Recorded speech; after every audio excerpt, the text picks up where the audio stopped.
E aquí está o traballo, eu estou moi satisfeito, doulle gracias a todos aqueles que colaboraron, a Lourenzo na súa introducción, a Kika Alparellos por ser editor exercente,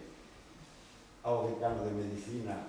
e a institución universitaria que é representada polo vice-rector Roberto López López, e aos netos, precisamente polo que xa dixo Tito no seu momento, que a familia ten moito que ver nesto e que isto xa tamén ten que ver moito a familia. Moitas gracias.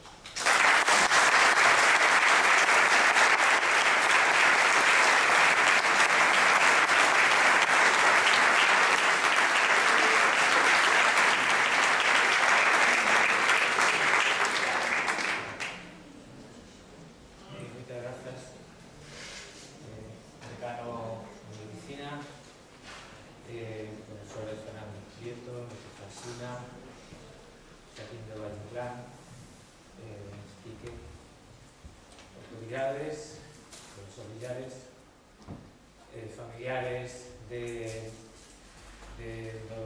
do Fernando Alsina, amigos e amigas. Quero, en primeiro lugar, e antes de que se me esqueza, transmitirles os saúdos do reitor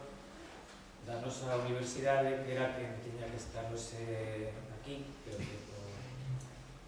problemas ou modificacións da xenda de última hora non pode ser así. Durante boa parte da súa vida como escritor, Erasmo de Rotterdam dedicou moitas horas a ir redactando,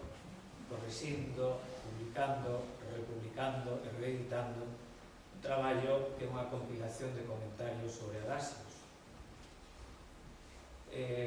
Unha obra que na súa primeira edición abarcaba con varios centos de comentarios, pero que na súa última versión xa definitiva, cabe pensar que definitiva por morte de Erasmo, que non por falta de seguir traballando en él, pois chegou a ter máis de 3000 comentarios. O comentario 3001 está dedicado á guerra. É parte dunha cita de Píndaro que di: a guerra é doce para quen non a fixeron, pero quen a coñece énchese de horror si se achega demasiado ao seu corazón. E a partir de aquí, Erasmo dá renda solta a súa mezcla entre antibelicismo e pacifismo, con comentarios que poderían servir para a obra que nos convoca. Entre outras cousas, Erasmo di: si entre as cousas humanas hai unha que convén emprender con vacilación, ou máis ben que convén rehuir, conxurar e rexeitar por todos os medios, é sin dúbida a guerra. Nada resulta máis impío, funesto, ampliamente destructor, obstinadamente tenaz, espantoso, nin indigno en todo punto do home. Un pouco máis adiante, despois de facer unha descripción dos horrores da guerra, remata: ás veces un irmán cae sobre un irmán, un parente sobre un parente, un amigo sobre un amigo, e no frenesí da tolemia xeral afunde a súa espada nas entrañas de quen non lle fixo dano algún, nin siquera de palabra. En suma, esta tragedia, a guerra, comporta tantos males que evocados repugnan ao corazón humano. Porque repugna ao corazón humano moitas veces convértese, como se pode decir aquí, nun pasado incómodo, ou moi incómodo, pero non por eso, ou precisamente por eso, en vez de non evocalo, en vez de escondelo,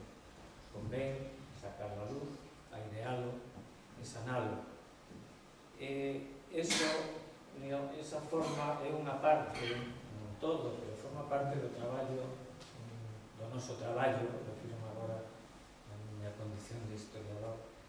forma parte do noso traballo, forma parte desa útil inutilidade que corresponde á nosa tarefa, unha no campo das humanidades en xeral e no campo da historia, na historia en particular, unha útil inutilidade que convén facer valer cando estamos sufrindo pois, certas expresións ou certas opinións que consideran que o noso traballo é irrelevante, cando non meramente ornamental, cando se reduce a súa presencia nos planes de estudio ou cando, como no caso de Xapón, pretende se erradicar directamente das universidades según unha proposta do goberno xaponés do mes de xuño das súas universidades, eliminar os estudios das humanidades dos seus centros superiores. Afortunadamente a Universidade de Tokio e outra máis tamén manifestanos en contra, pero nestas estamos, ou por menos nestas están en algúns lugares. Precisamente traballos como o de Ricardo de Villarán, o traballo que hoxe presentamos e que é unha nova aportación das moitas que xa nos leva facendo desde fai moitos anos.